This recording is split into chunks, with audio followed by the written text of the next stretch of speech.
Hey guys, I hope you're all doing well. I am back for a review of No Hope for Gomez by Parke. First off, I'd like to thank the author for sending me this review copy.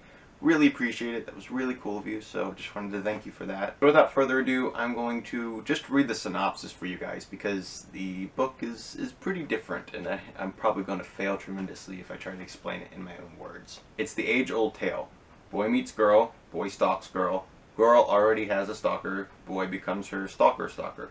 We've seen it all before, many times, but this time it's different. When Gomez Porter becomes a test subject in an experimental drug trial, he is asked to keep track of any strange experiences through a blog.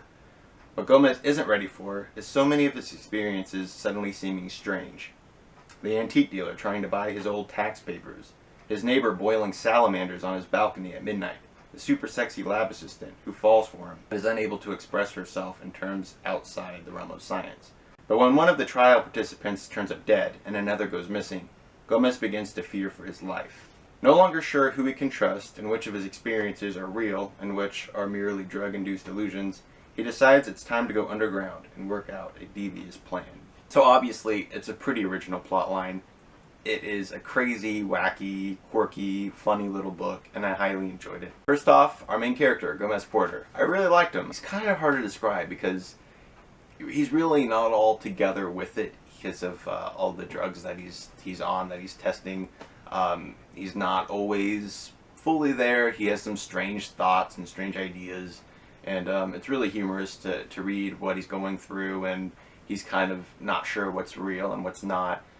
So he's pretty confused most of the time. He's not the brightest fellow in the world, but he is likable, and I enjoyed reading about him. There are many other characters that are introduced in this book, and they're all just the same quirky, kind of strange people, and you're not sure if the actual characters themselves are like that or if it's just Gomez's perception of them since he's on all these drugs. In terms of the writing style, it too is very quirky and very goofy and funny. It's not the most fast-paced book in the world.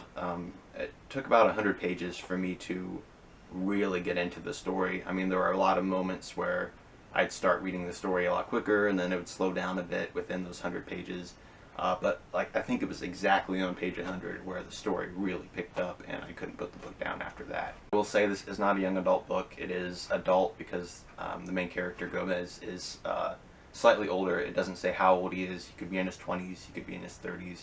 It never says for sure. But even if you are just used to reading young adult literature or you are a teen, I still think you can enjoy this book. It's really not written for anybody in particular. It's just the characters are a bit older. Overall, I really enjoyed this book. I give it 4 out of 5 stars on Goodreads, just because of the slower pace there at the beginning. If you like books that are light and quirky, then I recommend giving this book a shot. So that is all for this review. I hope you guys enjoyed it, and I will see you all later.